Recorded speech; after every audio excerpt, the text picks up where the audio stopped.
Hello everyone. आज मैं आपके लिए एक न्यू टॉपिक लेकर आई हूँ जो कि है सेंटेंस। लास्ट वीडियो में हमने क्लोजेस डिस्कस किए थे, तो उसमें हमें पता लगा कि प्रिंसिपल क्लोज क्या होता है, सबऑर्डिनेट क्लोज क्या होता है, और हमने जाना कि क्या क्या उनके जो हम कैसे पहचाने कि सबऑर्डिनेट क्लोज कैसे है, कोऑर्डिनेट क्लोज कैसे है। तो हमने ये सब लास्ट वीडियो में डिस्कस किया था। जिन्होंने नहीं वो वीडियो देखी है तो प्लीज वो वीडियो देखें, सेंटेंस बिना उसके समझ में नहीं आएंगे। Okay, so let's start with the sentence. Okay, sentence हम जब बात करते हैं तो सेंटेंस हमें पहचान दी जाती है एग्जाम में कि ये बताइए कौन सा सेंटेंस है, सिंपल सेंटेंस है, कंपाउंड है, कॉम्प्लेक्स है, कंपाउंड कॉम्प्लेक्स है। तो इसमें 4 टाइप्स है मेनली जो आपको ध्यान रखनी है। सिंपल आप बहुत इजीली पता लगा लेंगे क्योंकि इसमें एक ही प्रिंसिपल क्लोज होता है। ओके, इसमें कोई आपको कंजंक्शंस यूज नहीं किए जाते, कुछ एडेड फ्रेज नहीं, वर्ड्स नहीं यूज किए जाते हैं। इसमें सिंपल एक ही सेंटेंस होता है, एक ही वाक्य होता है जिसमें कोई भी जैसे और बट, जो फैन बॉयज का वो जो टेक्निक था वो नहीं यूज किया जाता है। बिल्कुल सिंपल होता है, इसमें एक प्रिंसिपल क्लोज होता है। ओके, सो सिंपल जो सेंटेंस है उसमें हमें ध्यान रखना है कि उसमें वन प्रिंसिपल क्लोज होता है, वन प्रिंसिपल क्लोज। जैसे example, he went to market. Okay, he is doing well. Okay, he dance, he dance, he dances. Okay, तो ये जो सिंपल सेंटेंसेस हैं जिसमें सब्जेक्ट आ जाए, आपकी वर्ब आ जाए और ऑब्जेक्ट हो जाए और वहां कंप्लीट हो जाए और अपने आप में complete sense they, that is called a simple sentence. And इसकी पहचान ये है कि इसका वन प्रिंसिपल क्लोज होता है, right. Next one is compound. Compound sentence क्या होते हैं जिसमें दो या दो से ज्यादा प्रिंसिपल क्लोज हो। प्रिंसिपल क्लोज क्या होता है, वो इंडिपेंडेंट क्लोज होता है, वो किसी पे डिपेंड नहीं होता। अगर मैं ये सेंटेंस बोलती हूँ, अगर तुम मार्केट जाओगे तो मैं भी जाऊंगी, if you will go to market I will also go. Okay, तो मतलब वो जा रहे हैं तो मैं भी जाऊंगी, तो ये मैं डिपेंडेंस शो कर रही हूँ। बट मैंने ये कहा आई गो टू मार्केट, तो वो प्रिंसिपल क्लोज में आएगा क्योंकि मैं किसी पे डिपेंडेंट नहीं हूँ, राइट। तो इसमें दो प्रिंसिपल क्लोज आते हैं। पीसी की फुल फॉर्म है principle clause. Okay, he went to market and bought pen. Obviously इसमें इसका यूज होगा ही। अब मैं अगर ये बात बोलती हूँ ही वेंट टू मार्केट, तो ये अपने आप में एक प्रिंसिपल क्लोज है और किसी पर डिपेंडेंट नहीं है, मैं मार्केट गया। फिर मैं बोलती हूँ ही बॉट पेन, तो ये भी एक इंडिपेंडेंट क्लोज है और ये प्रिंसिपल क्लोज है। अब मैंने इसको ज्वाइन कर दिया, जब मैं दो प्रिंसिपल क्लोज को ज्वाइन कर दूंगी तो वो कंपाउंड सेंटेंस कहलाएगा। Next one is complex. Complex sentence की बात करते हैं। हमें जो मेनली कंफ्यूजन होता है कॉम्प्लेक्स और कंपाउंड कॉम्प्लेक्स में होता है, इसमें हम आइडेंटिफाई कई बार नहीं कर पाते हैं और कंफ्यूजन की फीलिंग हमें आती है कि कौन सा ऑप्शन ठीक होगा। ओके, तो इसकी पहचान ये है, पहले की देखिए प्रिंसिपल क्लोज, फर्स्ट वाले में एक ही प्रिंसिपल क्लोज होगा जो कि सिंपल सेंटेंस होगा। सेकंड वाले में कंपाउंड है जिसमें दो प्रिंसिपल क्लोज होंगे। थर्ड है कॉम्प्लेक्स, कॉम्प्लेक्स में एक ही प्रिंसिपल क्लोज होता है बट उसके साथ साथ एक सबऑर्डिनेट क्लोज होता है। सबऑर्डिनेट क्लोज होता है मतलब, सबऑर्डिनेट क्लोज का मैंने आपको पढ़ाया था कि उसकी कुछ पहचान होती है जो आपको लास्ट वीडियो में से देखनी है। बट इसकी पहचान ये है कि ये प्रिंसिपल क्लोज पे डिपेंडेंट होता है और ये कंजंक्शंस का यूज करता है। मैं दोबारा इसको रिपीट कर रही हूँ, if, unless, until, that, because, as soon as if, lest, so that, whether, where, when. तो इसमें आप ये बात नोटिस करेंगे कि इसमें मेनली कंडीशनल वर्ड आ रहे हैं या रीजंस आ रहे हैं। ओके, कंडीशंस आ रही है जैसे कि इफ आ गया, ओके, एज इफ आ गया, ओके, तो ये अनटिल आ गया, अनलेस आ गया, तो ये कंडीशन को शो कर रहा है। जहां पे कंडीशनल वाले आपको वर्ड दिख जाए तो आप समझ जाइएगा ये सबऑर्डिनेट क्लोज है। ओके, और ऑब्वियसली ये प्रिंसिपल क्लोज पे डिपेंडेंट होता है। तो जिसमें कि प्रिंसिपल क्लोज भी आए और एक प्रिंसिपल क्लोज आए या एक, उसके साथ साथ ही एक या एक से ज्यादा सबऑर्डिनेट क्लोज जब आ जाते हैं तो वो कॉम्प्लेक्स सेंटेंस कहलाता है। जैसे एग्जांपल है, he bought a pen that was stolen. He bought a pen that was stolen, उसने एक पेन खरीदा जो चुराया हुआ था। ओके, तो अब उसमें देखेंगे हम कि बॉट अ पेन ऑब्वियसली एक प्रिंसिपल क्लोज है, हमें ये पता है, but that was stolen is a subordinate clause. Okay, तो ये सबऑर्डिनेट क्लोज है तो इसलिए कॉम्प्लेक्स सेंटेंस बन गया जिसमें एक प्रिंसिपल क्लोज और एक से ज्यादा, एक से ज्यादा सबऑर्डिनेट क्लोज होंगे, वो कॉम्प्लेक्स सेंटेंस कहलाएगा। Next one is compound complex. Compound complex क्या होता है, ये एक मिक्स्ड स्टेटमेंट होती है। इसकी पहचान ये है कि इसमें आपको दो प्रिंसिपल क्लोज मिलेंगे, दो प्रिंसिपल क्लोज। और एक या एक से ज्यादा सबऑर्डिनेट क्लोज हो सकता है। अब आपको देखना है, यही एग्जाम्पल है, he went to market, first principle close है। ही वेंट टू मार्केट क्या है, फर्स्ट प्रिंसिपल क्लोज है, राइट। दूसरा है bought a pen and bought a pen, तो ऑब्वियसली ये भी प्रिंसिपल क्लोज है, ठीक है। ही बॉट अ पेन, ये भी प्रिंसिपल क्लोज है। दैट वाज स्टोलन, ये तो सबऑर्डिनेट क्लोज है ना, अभी अभी हमने पढ़ा, तो दो इसमें प्रिंसिपल क्लोज हो गए, एक सबऑर्डिनेट क्लोज हो गया, तो ये अपने आप में कंपाउंड कॉम्प्लेक्स बन गया। अब आप ये देखेंगे तो इसका नाम कंपाउंड क्यों रखा गया है, कंपाउंड इसलिए रखा गया है क्योंकि कंपाउंड में भी हमने पढ़ा कि इसमें दो प्रिंसिपल क्लोज आपको मिल जाते हैं, तो इसलिए ये कंपाउंड और कॉम्प्लेक्स का मिक्सचर है, इसलिए कंपाउंड कॉम्प्लेक्स सेंटेंस कहलाता है।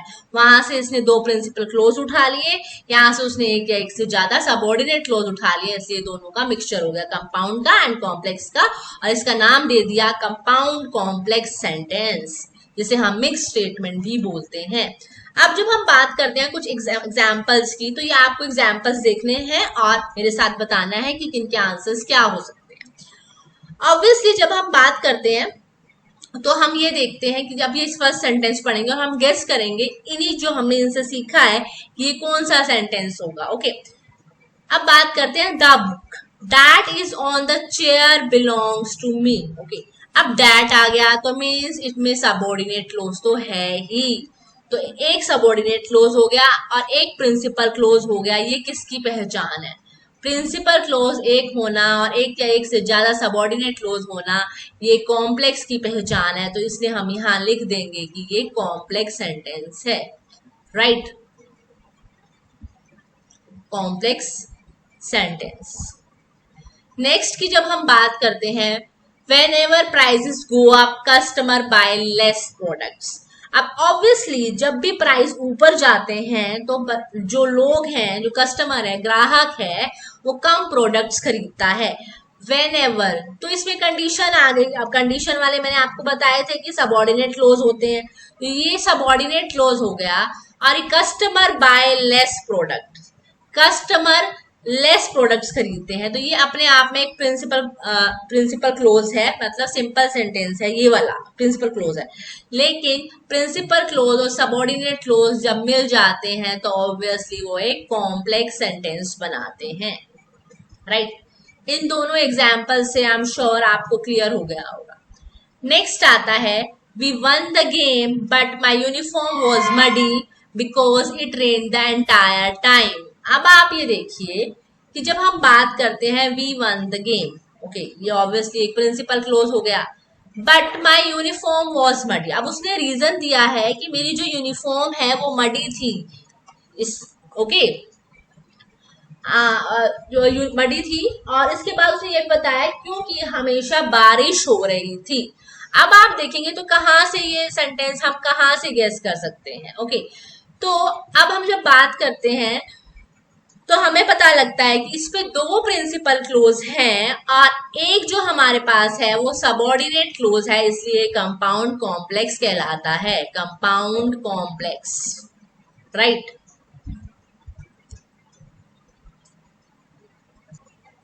अब आप इसमें सोच रहे होंगे कि दो प्रिंसिपल क्लोज कैसे हैं, ये मैंने ब्रैकेट में डाल रखा है, अगर आप इसको ब्रैकेट में नहीं डालते हैं, ब्रैकेट मतलब मैंने डाला है, इसमें सबऑर्डिनेट क्लोज है, ओके। तो ये सबऑर्डिनेट क्लोज हो गया because it rain the entire time, क्योंकि मैंने आपको बताया था जहां रीजनिंग आता है वहां भी एक सबऑर्डिनेट क्लोज आता है, बिकॉज, तो बिकॉज एक सबऑर्डिनेट क्लोज का पार्ट हो जाएगा, राइट। और एक मैंने आपको कोऑर्डिनेट कंजंक्शंस पढ़ाई थी जो कि प्रिंसिपल क्लोज को कंबाइन करती हैं। एक प्रिंसिपल क्लोज हमारा ये हो गया वी वन द गेम, जो नेक्स्ट हमारा हो गया but my uniform was muddy, my uniform was muddy, ये भी अपने आप में प्रिंसिपल क्लोज है, लेकिन हमने इसको इससे ज्वाइन कर दिया है।